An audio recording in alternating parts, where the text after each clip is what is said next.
buenas tardes. Continuando con el análisis de uso racional de glucocorticoides, inmunosupresores y agentes biológicos, hoy vamos a hablar de un grupo de medicamentos denominados fármacos antirreumáticos modificadores de la enfermedad. En la sigla española, FAME, y la sigla inglesa, que significa lo mismo, medicamentos modificadores de la enfermedad en antirreumáticos. Estos agentes especiales cuyas características vamos a analizar incluyen pequeñas moléculas o agentes sintéticos y los determinados agentes biológicos.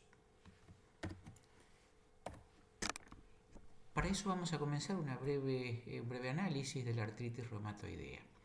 La artritis reumatoidea es una enfermedad inflamatoria crónica cuyo origen, como ustedes saben, es desconocido. Es una enfermedad que no solo afecta a las articulaciones, sino que es una enfermedad multisistémica que tiene como característica fundamental la inflamación persistente de la membrana sinovial, produciendo lesiones con destrucción del cartílago, erosiones, y afecta principalmente a articulaciones periféricas, habitualmente en forma simétrica.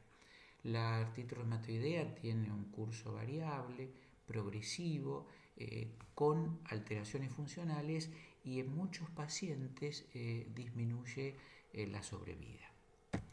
Desde el punto de vista de la base fisiopatogénica de la artritis reumatoidea, se conoce que a partir de una base genética, alguna asociación con algunos HLA y algunos disparadores no bien reconocidos, se ha planteado antígenos bacterianos, virales y el tabaquismo, estos elementos sobre esta base genética alteran la regulación posttranscripcional y producen que se autocitrilunicen algunas proteínas. Estas proteínas citrulinadas determinan una pérdida de la tolerancia inmune y empieza a haber una respuesta inmune a esas proteínas. Esta respuesta inmunológica, mediada por linfocitos T, van a estimular a linfocitos B para que formen una inmunoglobulina M, denominado factor reumatoideo, y este factor reumatoideo producido por los linfocitos B va a estimular los macrófagos, y a partir de ahí todo el fenómeno inflamatorio que ustedes conocen. El macrófago libera factor de necrosis tumoral, interleuquina 1, entre otras citoquinas. Además establece un aumento de la actividad de los polimorfonucleares. Ustedes ven que aquí también está la vía del complemento, y esta actividad inflamatoria generada por los macrófagos y la actividad de polimorfonucleares con sus colagenasas y metaloproteasas determinan la proliferación de la sinovial y la destrucción de la articulación.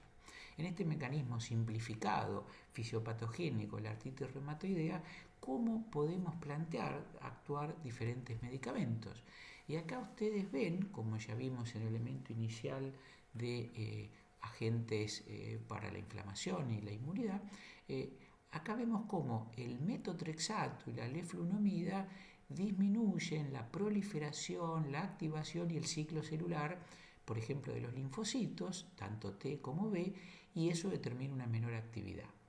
Vemos también la acción de otro agente, como es la hidroxicloroquina, hoy muy renombrado ante la posibilidad de alguna acción, muy discutible, sobre el COVID-19. La hidroxicloroquina tiene un mecanismo de acción que no se conoce bien, pero altera el complemento, altera la actividad de polimorfonucleares, y esto también disminuiría el fenómeno inflamatorio. Y aquí vamos a ver algunos denominados agentes biológicos como agentes que van a alterar la actividad del factor de necrosis tumoral, por ejemplo con anticuerpos monoclonales como el infliximab, el adalimumab, o como un receptor soluble que va a pegar factor de necrosis tumoral circulante como el etanercept. También vemos la posibilidad de inhibir las vías de transcripción, algunas tirosinquinasas especiales implicadas en los mecanismos de proliferación celular en las células inmunes, donde la inhibición de JAK1 y JAK3 por una pequeña molécula como el tofacitinib también puede actuar. Todos estos medicamentos que acabamos de mencionar son los que integran, entre otros, los fármacos antirreumáticos modificadores de la enfermedad. En este gráfico podemos verlo en la misma situación. Antígeno, como dijimos, una proteína citrulinada, determina la célula T activa, estimula a los linfocitos B que producen factor reumatoideo, acá ven el complemento, esto estimula a los macrófagos y a los polimorfonucleares, respuesta inflamatoria, factor de necrosis tumoral, interleuquina 1, toda la cascada inflamatoria, neutrófilos, colagenasas, metaloproteasas para dar el daño tisular. Y vemos cómo leflunomida y metotrexate inhiben la proliferación de las células inmunes, cómo un agente que es el rituximab inhibe la célula B, cómo la hidroxicloroquina actúa sobre polimorfonucleares, sobre factores del complemento, cómo el tofacitinib inhibe JAK1 y JAK3 y cómo los agentes que inhiben el factor de necrosis tumoral, etanercept, adalimumab e infliximab, incluso acá vemos anakinra que lo que hace es inhibir la interleuquina 1. Así que podemos tener una idea bastante adecuada de cómo actúan estos agentes denominados fármacos antirreumáticos modificadores de la enfermedad. ¿Cuáles son los objetivos terapéuticos en artritis reumatoidea? Bien, mejorar el pronóstico y la evolución al inducir remisión completa o mínima actividad inflamatoria. Lo que queremos es el control sintomático, que el paciente no tenga dolor, no tenga síntomas, que baje la inflamación, que se evite o que se retrase el daño estructural articular, que se mantenga la función articular, que se controle la afección sistémica y, como dijimos, que un grupo de estos pacientes tienen muerte prematura, evitar la muerte prematura. ¿Cuáles son los objetivos operativos que nosotros podemos considerar para el manejo de estos pacientes? Disminución de la sintomatología, esto es, controlar que baje el dolor, la fatiga, la rigidez matinal, mantener la función articular y tratar de disminuir o suprimir las señales clínicas y de laboratorio que impliquen actividad de la enfermedad. Hay instrumentos de valoración, esto conviene que lo mencionemos porque van a ver ustedes que en la evaluación de la respuesta a algunos medicamentos van a ver estos criterios clínicos de la Sociedad Americana de Reumatología, donde se habla de la mejoría de al menos un 20%, hay otros que son 50, etc., la mejoría de al menos en un 20% en el número de articulaciones dolorosas y tumefactas, la mejoría en reactantes de fase aguda, actividad de la enfermedad, vista por el médico o por el paciente, cómo valora el paciente el dolor, el grado de incapacidad física y finalmente criterios imagenológicos como el retraso o la disminución de la progresión de las lesiones radiológicas. Con todo esto se valora objetivamente cómo responden los pacientes que tienen artritis reumatoidea y vamos a ver luego algunos estudios. ¿Cuáles son los instrumentos que tenemos para manejar la artritis reumatoidea? Bueno, primero educación en relación a lo que significa la enfermedad, qué debe esperar el paciente, qué conductas debe tomar. Plan de reposo y ejercicio, ajustado a lo que el paciente pueda realizar. Cuanto más actividad física, obviamente es mejor, pero ajustado a sus posibilidades. Terapia física, terapia ocupacional, en algunos pacientes la necesidad de usar férulas u ortesis, el uso de determinados medios físicos y luego la medicación. Ya vimos en las actividades anteriores lo que puede ser el tratamiento sintomático con los agentes antiinflamatorios no esteroideos. También vimos cómo los corticoides eran los agentes que tenían una capacidad muy rápida, muy efectiva de bajar el fenómeno inflamatorio, pero como también señalamos en el concepto general, los corticoides son muy efectivos, son los más efectivos, son los más rápidos, pero tienen a largo plazo efectos adversos muy graves que contrarrestan sus beneficios. Por lo tanto, el papel en artritis reumatoidea es para el tratamiento sintomático, sobre todo al principio, para controlar rápidamente la inflamación en espera que actúen los medicamentos que hoy vamos a discutir. Además del tratamiento sintomático, lo que queremos es disminuir y suprimir la actividad de la enfermedad con los fármacos antirreumáticos modificadores de la enfermedad. La sigla DMRARD es la sigla inglesa, agentes antirreumáticos modificadores de la enfermedad. Es lo mismo en la sigla inglesa que ustedes a veces pueden encontrar. ¿Cuáles son estos medicamentos? Bueno, como ven, hay una gran variedad de estos medicamentos. Algunos son moléculas pequeñas de síntesis, como el metotrexato, la hidroxicloroquina, la sulfasalacina, los corticoides que, insisto, por su eficacia no, pero por sus efectos adversos no los vamos a considerar como drogas modificadoras a largo plazo porque no deben ser utilizados a largo plazo. En situaciones especiales se podrán usar algunos inmunosupresores como azatioprina, etc. Las terapias biológicas, las más comúnmente utilizadas o las primeras líneas, son los neutralizantes del factor de necrosis tumoral, como vimos un receptor soluble que pega a los factores de necrosis circulantes, o anticuerpos monoclonales como el infliximab y adalimumab. El antagonista del receptor de interleuquina es de muy escasa utilización. También la posibilidad del rituximab, otro anticuerpo monoclonal que al ser anti-CD20 impide y aumenta la apoptosis de las células B. El abatacept, recuerdan cuando hablamos de la inmunidad que hablábamos de la coestimulación, como es la coestimulación como ese elemento importante en la presentación de antígenos de la célula presentadora al linfocito. Esa coestimulación hacía más fuerte esa unión y estimulaba que se produzca el estímulo. Y como vimos también antagonistas de tirosinquinasas, en este caso JAK1 y JAK3, como el tofacitinib. Otros agentes de escasa o nula actividad actual, como las tetraciclinas, un antibiótico, y otros de uso histórico, como las sales de oro, la depinicilamina, que hoy podemos decir que ya no tienen utilidad en el manejo de los pacientes con artritis reumatoidea. ¿Cuáles son las características generales de todos estos fármacos antirreumáticos modificadores de la enfermedad? Básicamente la clave es que el control de la inflamación y la destrucción articular es a largo plazo. A largo plazo significa que tarda mucho en actuar, no menos de 6 semanas, veremos que algunos más, y que ese tiempo puede ser hasta 6 meses, es decir, controla la inflamación de la artritis reumatoidea a largo plazo. Disminuyen la progresión de la enfermedad, pueden producir detenciones transitorias en la evolución de la enfermedad, claramente mejoran el pronóstico y la evolución, disminuyen la deformación articular, la disfunción articular, mejoran, o mejor dicho, disminuyen la progresión del daño radiológico y controlan los indicadores de laboratorio de la inflamación como el factor reumatoideo, la eritrosedimentación y la proteína C reactiva.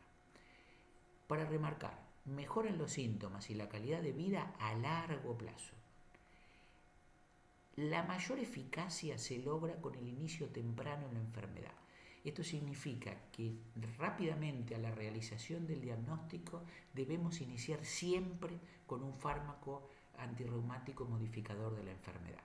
Esta es la clave para disminuir las lesiones a futuro. Como vimos, tardan en actuar. Inicialmente se requerirá seguramente AINES y corticoides, pero el iniciarlo tempranamente mejora el pronóstico de los pacientes con artritis reumatoidea.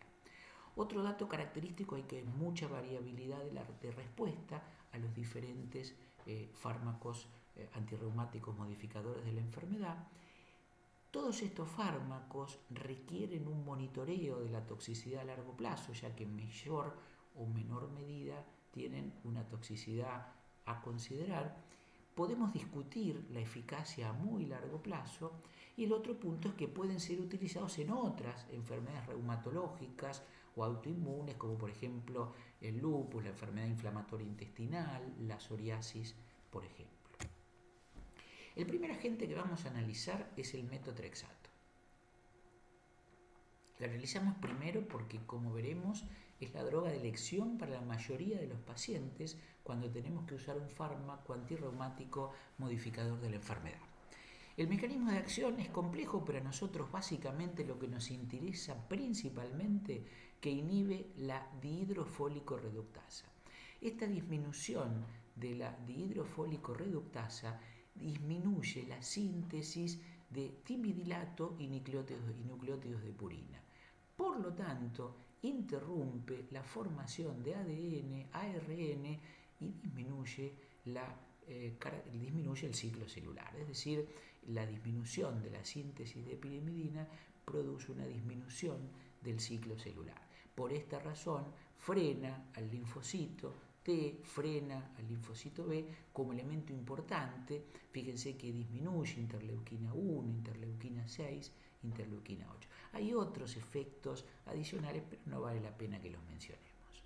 La eficacia clínica de todos los fármacos modificadores de la enfermedad es el más rápido. La respuesta es entre 3 y 6 semanas y como vimos, el máximo puede demorar hasta 6 meses en lograrse. Pero entre 3 y 6 semanas es el tiempo que empieza y como digo, es el más rápido de los agentes modificadores de la enfermedad. Definitivamente es de primera elección, como dijimos, el inicio del tratamiento debe ser precoz y no solo mejora las características articulares, sino que hay una reducción de la mortalidad en pacientes con artritis reumatoidea. Como también dijimos, muy útil en psoriasis, en polimiositis, en dermatomiositis. El tema de seguridad del metotrexato debe ser tenido en cuenta. Recuerden ustedes que está alterando el ciclo celular, de manera que tejidos de alto recambio van a ser afectados. La intolerancia digestiva con náuseas, vómitos y diarrea es un efecto adverso frecuente. El otro, la mucositis, porque las mucosas son de alto recambio, acá le estamos impidiendo la proliferación celular. Y la anemia macrocítica como señal de efecto sobre otro tejido de rápida replicación, como son las células de la sangre. De manera, intolerancia digestiva, mucositis, como podemos ver en esta foto, y anemia macrocítica son los efectos más comunes. Y lo interesante de todo esto es que si se utiliza ácido fólico, hay distintas características de dosis, disminuyen los efectos adversos sin afectar la eficacia. Es decir, que siempre que usamos metotrexato en artritis, siempre debe utilizarse ácido fólico. Los esquemas de dosificación son variables, algunos sugieren 1 miligramo por día, otros sugieren 5 miligramos semanales, a veces se sugiere que esos 5 miligramos semanales se den 48 horas después de tomar el metotrexato, pero realmente no hay ninguna prueba que aunque se use en forma diaria, el ácido fólico disminuya la eficacia del metotrexato. Lo que sí disminuye categóricamente son estos efectos adversos que estamos señalando. Los efectos adversos más relevantes, aunque son poco frecuentes, el primero es la toxicidad hepática. La toxicidad hepática que se manifiesta por aumento de TGO y TGP, que debe ser medido regularmente. Cuando la TGO y la TGP aumentan más de 3 veces, debe considerarse en la suspensión del tratamiento. Y la posibilidad de ir a fibrosis o cirrosis hepáticas es solo del 1% a 5 años. Hay factores de riesgo para que el metotrexato sea más tóxico hepático, y esto es pacientes alcohólicos, diabéticos, que tengan hepatopatía previa, pacientes obesos, pacientes que reciben dosis más altas, pacientes con insuficiencia renal, porque como vamos a ver el metotrexato se elimina por vía renal, y pacientes de edad avanzada. Todos estos factores hacen que la toxicidad hepática potencial sea más frecuente. La toxicidad pulmonar, como dijimos, es rara, pero puede dar neumonitis intersticial o fibrosis pulmonar. La toxicidad hematológica es la mielosupresión, más allá de la anemia macrocítica que señalamos como frecuente. La posibilidad de una mielosupresión más significativa debe ser considerada. Y obviamente, como es un agente que disminuye la respuesta inmunológica, la aparición de infecciones oportunistas. Desde el punto de vista de la conveniencia, el metotrexato se puede utilizar por vía oral o se puede dar por vía intramuscular. ¿Cuándo indicamos la vía intramuscular? Por ejemplo, ante falta de respuesta a la vía oral o ante intolerancia digestiva, la vía intramuscular es una buena alternativa que se puede considerar. El metotrexato, como ya señalamos, se elimina el 90% inalterado por el riñón. Las interacciones, obviamente, con agentes antifolatos como el antibiótico tripetoprima sulfametoxazol, que la asociación con el metotrexato puede favorecer citopenias. Y también, como señalamos, el alcohol porque aumenta el riesgo de toxicidad hepática. ¿En qué pacientes no podemos utilizar metotrexato? Pacientes con hepatopatías, pacientes con enfermedades hematológicas, pacientes con deterioro severo de la función renal, filtrados menores de 35, 40, pacientes alcohólicos, pacientes con infecciones activas, y esto es un punto muy importante porque la artritis reumatoidea se presenta frecuentemente en mujeres jóvenes. El embarazo y la lactancia son contraindicaciones absolutas y, como vamos a ver y ahora queremos ya insistir, toda paciente que recibe metotrexato debe tener un tratamiento anticonceptivo. ¿Cómo se dosifica el metotrexato? Es una dosificación muy sencilla, ya que se da semanalmente. Las dosis iniciales suelen ser 7 miligramos y medio por semana, con una dosis máxima de hasta 25. Como ven, las dosis entre 17 y 25 son las dosis más efectivas, que habitualmente, lentamente se va subiendo la dosis hasta llegar a ellas. ¿Qué monitoreo debe realizarse cuando un paciente recibe metotrexato? Bueno, básicamente hemograma, hepatograma, cada 4 a 8 semanas el hemograma y el hepatograma para analizar si hay algún cambio en ese punto, determinar características de la función renal. Si se sospecha afectación pulmonar, debe realizarse una placa de tórax y la evaluación de gases en sangre. Es discutible en qué momento realizar la biopsia hepática, no vamos a discutir esta situación, pero bueno, todo paciente con hepatograma alterado debe ser considerado y ahí habrá que discutir la situación. La vacunación con metotrexato, no pueden darse vacunas a virus vivos, y el metotrexato disminuye la eficacia de las vacunas inactivadas. Por lo tanto, antes de comenzar el tratamiento con metotrexato, los pacientes deberían ser vacunados. Con respecto a la anticoncepción, es obligatoria en toda mujer en edad fértil. Como dijimos, el metotrexato es el agente de elección en la mayoría de los pacientes con artritis reumatoidea. La leflunomida es otro agente que también inhibe la síntesis de ribonucleótidos por otro mecanismo. En este caso se inhibe la deshidrogenasa de dihidroboroato, que lleva a la disminución de otras bases. Por lo tanto, disminuye la proliferación tanto de células B como de células T y disminuye la activación de los linfocitos. La eficacia clínica es similar al metotrexato. Aquí vemos, por eso les decía yo, los criterios de la Asociación Americana de Reumatología. A 24 semanas, 52% de respuesta, a 52 semanas hasta 55% de respuesta, y el efecto necesita para comenzar al menos un mes. Como ven, acá está la comparación a los 12 meses y a los 6 meses entre leflunomida y metotrexato, y vemos que los valores son similares. Habitualmente la leflunomida se asocia a un paciente que no ha tenido respuesta suficiente con metotrexate, y la asociación de leflunomida y metotrexate aumenta significativamente la eficacia. La leflunomida es una medicación que también produce intolerancia digestiva, náuseas, vómitos, diarrea, como dijimos, del metotrexato. Frecuentemente aumenta las infecciones respiratorias. La hepatotoxicidad, aquí está señalada en amarillo para señalar que es uno de los efectos adversos más significativos que tenemos que buscar. La hipertensión arterial es muy leve, solo en un 10% de los pacientes puede aumentar la presión. También mielosupresión, pérdida de peso, igual que el metotrexato, es teratogénico, por lo cual el paciente debe estar en tratamiento anticonceptivo. Se da por vía oral. La particularidad de la leflunomida es que no debe darse con alimentos porque se altera la absorción y se elimina la mitad prácticamente por el riñón.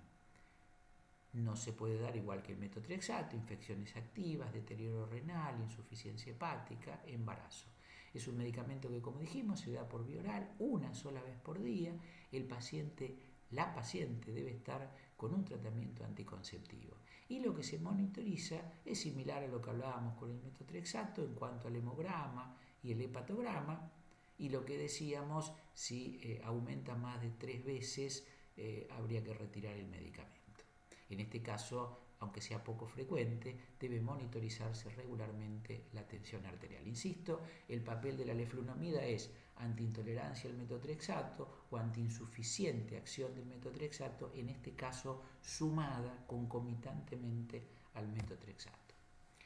El otro de los medicamentos para considerar como agente antirreumático que modifica la enfermedad es la hidroxicloroquina. La hidroxicloroquina es un agente antipalúdico que por un mecanismo que no se conoce del todo, disminuye la respuesta inmunológica, estabilizando enzimas lisosómicas, disminuyendo la quimiotaxia de los leucocitos, suprimiendo la respuesta de linfocitos T mitógenos, inhibiendo de alguna manera la síntesis de DNA y RNA, es decir, por variados mecanismos disminuye la respuesta inmunológica en pacientes con artritis reumatoidea.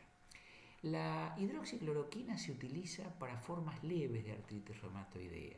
El índice de respuesta suele ser menor que con metotrexato o leflunomida, tarda más en actuar. Fíjense que el inicio acá es raro que sea un mes, habitualmente son 3 meses o hasta 6 meses, incluso puede esperarse hasta 9 a 12 meses para que tenga un efecto sustancial. Gran parte de los pacientes ya no continúan el tratamiento a los 2 años. Insisto, es una alternativa para formas leves de artritis reumatoidea. La hidroxicloroquina tiene un papel mucho más significativo en pacientes con lupus o en pacientes con Sjögren. Y básicamente, como luego veremos, el punto fundamental es que puede utilizarse en el embarazo y esto le da una característica particular. ¿Cuáles son los efectos adversos? En general es una medicación bastante bien tolerada. Lo frecuente es nuevamente intolerancia digestiva, mucositis, y acá lo que tenemos que remarcar en el caso de la hidroxicloroquina es la posible fotosensibilidad y rash cutáneo. Estos pacientes pueden tener urticaria y pigmentación, sobre todo si se exponen al sol. Las toxicidades graves que deben ser controladas son a nivel ocular. Estos pacientes deben ser referidos al menos una vez por año al oftalmólogo, ya que hay una forma de retinopatía que puede ser progresiva. Se describe que puede haber alteraciones en la percepción de colores, escotomas, pero bueno, lo que nos importa es que todo paciente con hidroxicloroquina requiere un examen oftalmológico al menos una vez por año. Y otra de las cuestiones es que la hidroxicloroquina prolonga el QT. Si se utiliza sola, difícilmente sea un problema, pero el inconveniente se presenta cuando se asocia a otros agentes como antiarrítmicos, como la amiodarona, incluso en estos momentos con los usos experimentales en pacientes infectados con COVID-19, el uso asociado con agentes antirretrovirales hizo que prolongaciones del QT pudiesen tener complicaciones cardíacas realmente muy significativas. De manera que el paciente debe tener un electrocardiograma y debe serse muy cuidadoso en su asociación con otros medicamentos que puedan modificar aumentando el QT. Es un medicamento que se da también por vía oral, en este caso no se afecta con alimentos, se acumulan tejidos ricos en melanina, esto es lo que planteamos, su toxicidad dermatológica, su toxicidad ocular, se elimina tanto por hígado como por riñón y, como dijimos, cuidado con medicamentos como la amiodarona que prolongan el QT y pueden dar una arritmia grave. Como señalamos, el punto clave es pacientes con artritis reumatoidea en formas leves, que puede utilizarse este medicamento en el embarazo y la lactancia. No puede darse en pacientes con hipersensibilidad al medicamento, con retinopatía, en pacientes muy raros con déficit de glucosa 6-fosfato deshidrogenasa puede dar una reacción idiosincrática de hemólisis, y si el paciente tiene insuficiencia renal, como se elimina por vía renal, habría que ajustar la dosificación. Se da 2 veces por día en dosis de 200 miligramos y, como dijimos, examen oftalmológico y cardiovascular periódico y cuidado con la fotosensibilidad, que puede ser tratada con cremas para evitar ese inconveniente que a veces es significativo. La sulfasalacina. La sulfasalacina ustedes la van a estudiar en el tratamiento de la enfermedad inflamatoria intestinal. La sulfasalacina es una combinación con una sulfapiridina con 5-asa o mesalamina, y esta combinación en pacientes con artritis reumatoidea inhibiría algo la hidrofólico reductasa, disminuye radicales libres liberados por polimorfos nucleares, disminuiría la síntesis de interleuquina y factor de necrosis tumoral, bajaría la hipoxigenasa en formación de leucotrienos, factor de transcripción con el factor nuclear kappa beta, es decir, tendría algún efecto en controlar esta respuesta inmunológica exacerbada de los pacientes con artritis reumatoidea. Se puede usar tanto en monoterapia, pero particularmente se utiliza en el tratamiento combinado. Tiene en artritis reumatoidea una latencia de 1 a 2 meses y probablemente en artritis su punto principal no es la artritis reumatoidea, sino las artritis seronegativas, donde tendría un papel más relevante la sulfasalacina que en pacientes con artritis reumatoidea. Igualmente, como dijimos, el punto preponderante es la enfermedad inflamatoria intestinal. Es una droga habitualmente segura con bastantes efectos adversos gastrointestinales que habitualmente suelen ser transitorios. Es rara una toxicidad más severa, se absorbe bien por vía oral y se dan 2 o 3 gramos por día, lo que lo hace algo incómoda. Los pacientes deben hacer controles con el hepatograma y el hemograma en forma habitual. Y luego pasamos al análisis de lo que van a ser las terapias biológicas. Se denomina terapia biológica a terapias que van a afectar citoquinas, que van a afectar otras sustancias de señalización, que van a afectar el crecimiento y la proliferación celular. En esos términos hablamos de terapias biológicas. Dentro de las terapias biológicas, paradigmáticamente tenemos los anticuerpos monoclonales. ¿Qué son los anticuerpos monoclonales? Bueno, son anticuerpos homogéneos dirigidos contra un punto, contra una diana específica. El anticuerpo monoclonal va dirigido contra una diana específica con un determinante antigénico, un epitope específico. Estos anticuerpos son producidos por el laboratorio, se producen a partir de un clon, un hibridoma, como ahora vamos a ver, de linfocitos B que descienden de una sola y única célula madre y son, como dijimos, altamente específicos hacia dónde van a estar dirigidos. En su desarrollo, los hibridomas comenzaron a producirse inyectando con un antígeno un tipo de ratones. A este ratón se esperaba que produzca anticuerpos contra este antígeno, se le extraía el vaso y se fusionaba sus células del vaso con células cancerosas, por ejemplo de mieloma. Entonces, esta fusión entre las células del vaso del ratón y estas células cancerosas daba lo que llamaba el hibridoma. Se buscaban estos hibridomas que fabricaban anticuerpos y eran células prácticamente inmortales que producen anticuerpos. Son anticuerpos entonces altamente específicos contra un antígeno. En el desarrollo, los primeros anticuerpos monoclonales eran 100% proteína de ratón.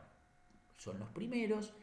Luego se fueron desarrollando anticuerpos monoclonales que tengan más parecido a lo humano, porque como se pueden imaginar, las respuestas inmunológicas, antígeno-anticuerpo que daba una proteína de ratón eran más que significativas. Por lo tanto, se comenzó el desarrollo y se logró que estos anticuerpos tengan, lo que está en un verde más clarito es la parte humana, que tengan solo un 25% de ratón y un 75% humano.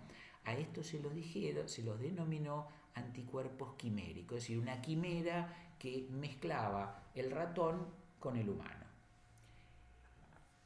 Luego se fueron desarrollando cada vez anticuerpos más parecidos a los humanos y ahí tenemos los humanizados, donde entre el 5 y el 10% solamente queda de proteína de ratones. Tenemos 90 a 95% de proteína humana. Cada vez con esto la posibilidad de una reacción es menor, hasta que se llega por ingeniería genética a un anticuerpo monoclonal totalmente humano. ¿Cómo sabemos cuando usamos un anticuerpo monoclonal si se trata de un quimérico, si se trata de, perdón, si se trata de un quimérico, si se trata de un humanizado o un humano? Bueno, la terminología es la que lo determina. La palabra XIMAB, XIMAB, MAB significa anticuerpo monoclonal en inglés, anticuerpo monoclonal. XIMAB quiere decir quimérico. CIMAB significa quimérico, de manera que, por ejemplo, el infliximab, que hoy vamos a señalar, es un anticuerpo quimérico. La palabra SUMAB significa humanizado, por ejemplo, el alemtuzumab significa que es un humanizado, y MUMAB significa que es humano, por ejemplo, el adalimumab que hoy vamos a analizar.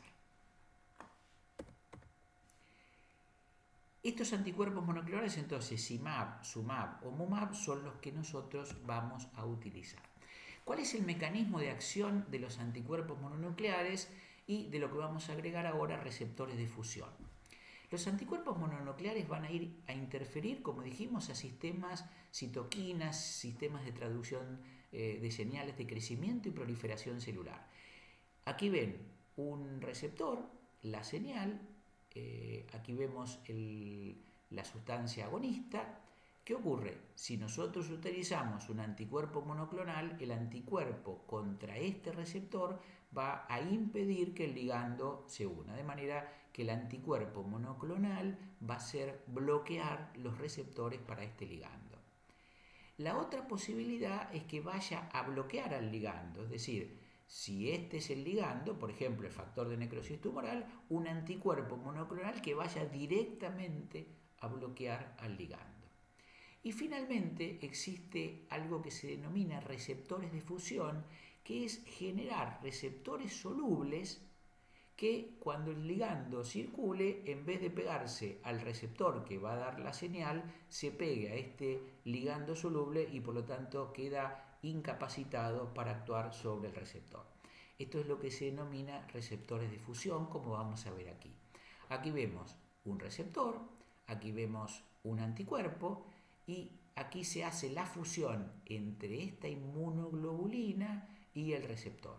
De manera que esta sustancia, que es el receptor de fusión, porque se ha fusionado con la porción FC de una inmunoglobulina, es capaz de pegar un ligando, como vimos en este punto. Es decir, aquí ven la sección FC, aquí ven el receptor y vemos cómo este receptor soluble bloquea a un ligando. Los anticuerpos monoclonales forman parte de nuestra vida, se utilizan intensamente en pruebas diagnósticas, algo muy sencillo y de uso reconocido. Cuando una mujer hace un test de embarazo comercial, ese test de embarazo es un anticuerpo monoclonal. De manera que los anticuerpos monoclonales se utilizan muchísimo y están presentes en la mayoría de las actividades médicas. Y con respecto a la utilización clínica para el tratamiento de anticuerpos monoclonales y receptores de fusión, tenemos, por ejemplo, que la mayoría se utiliza en oncología. La oncología es el lugar donde comenzó su desarrollo y donde se utiliza la mayoría, pero vemos que en enfermedades autoinmunes se usa casi un 20%, inmunomodulación 14%, algunas enfermedades pulmonares, algunos antiagregantes, degeneración macular en pacientes con estas enfermedades oculares, es decir, la gama de utilización es muy amplia.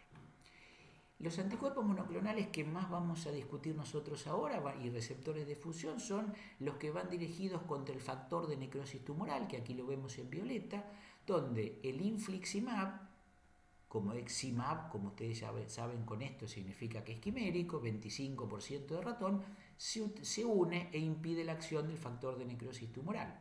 El adalimumab, como es mumab es humano, todo humano, se une también, y el etanercept, que es una fusión entre un receptor para el factor de necrosis tumoral y una inmunoglobulina humana en su porción FC, pega al factor de necrosis tumoral, esto circula y evita que éste vaya a actuar.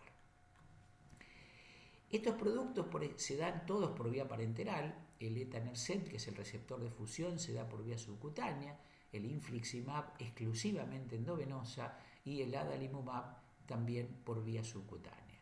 Aquí podemos ver que comparados con placebo tienen eficacia, fíjese, 59% ACR20, incluso sumados a metotrexate, la eficacia, acá verían en este estudio, 27 con metotrexato, y si es metotrexato más etanercept, 71. Aquí, 20 con metotrexato solo, metotrexato más infliximab, 50.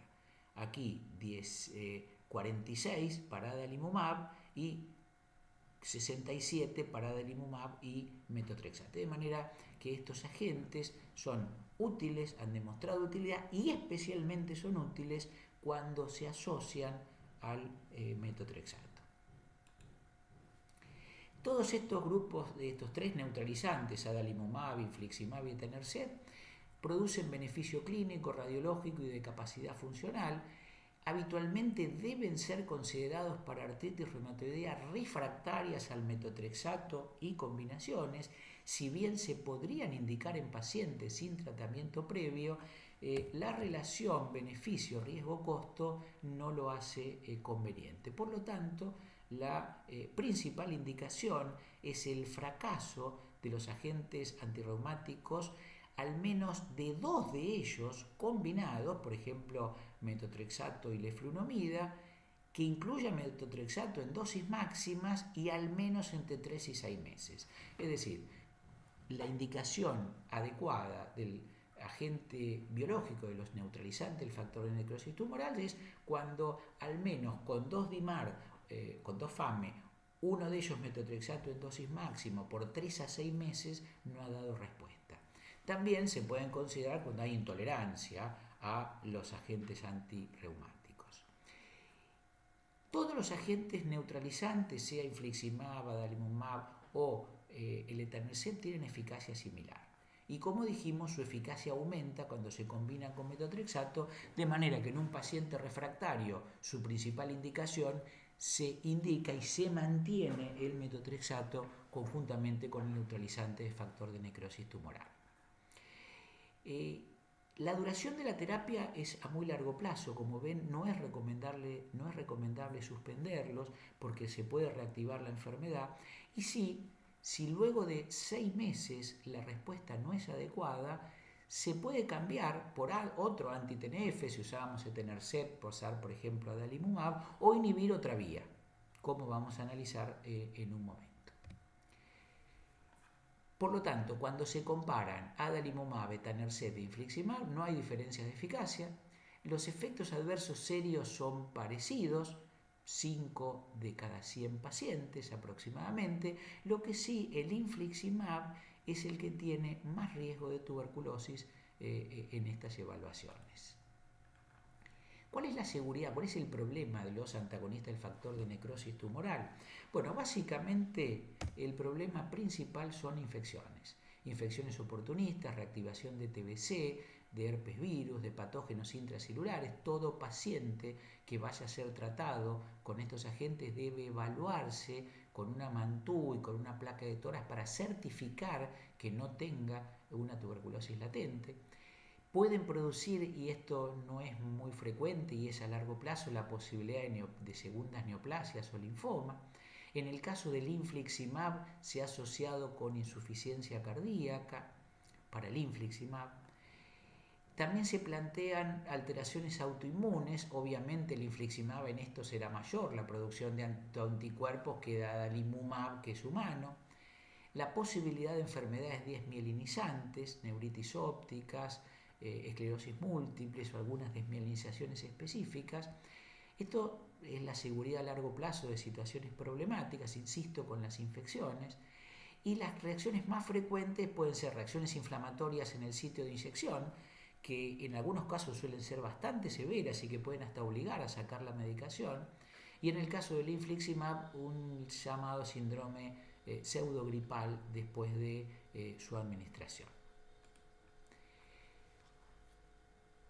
Cuando uno utiliza, volvemos un poquito aquí, cuando uno utiliza un agente biológico, habitualmente la primera línea siempre son los neutralizantes del factor de necrosis tumoral. Ante falla a 6 meses y intercambio de ellos y vuelve a fallar, razonablemente se puede pensar en otros, y uno de los que se piensa es el rituximab. El rituximab es un agente que va dirigido, es un agente quimérico, XIMAB, dirigido contra este CD20, que es uno de los elementos claves de la célula B, y por lo tanto su acción determina una apoptosis y una menor actividad de estas células B. Su uso es crítico en pacientes con linfomas, etc. De manera que nosotros en artritis reumatoidea, frenando las células B, frenamos el elemento inmunológico que se produce.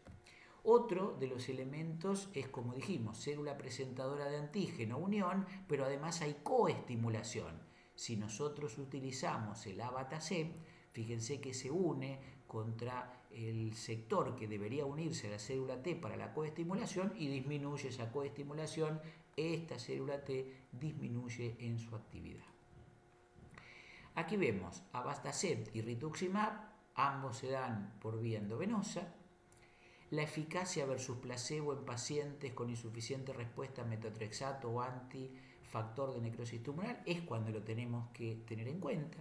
Se pueden usar solos o asociados a metotrexato en pacientes, como dijimos, con enfermedad activa y sin respuesta adecuada a los antagonistas del factor de necrosis tumoral, que eran la primera línea.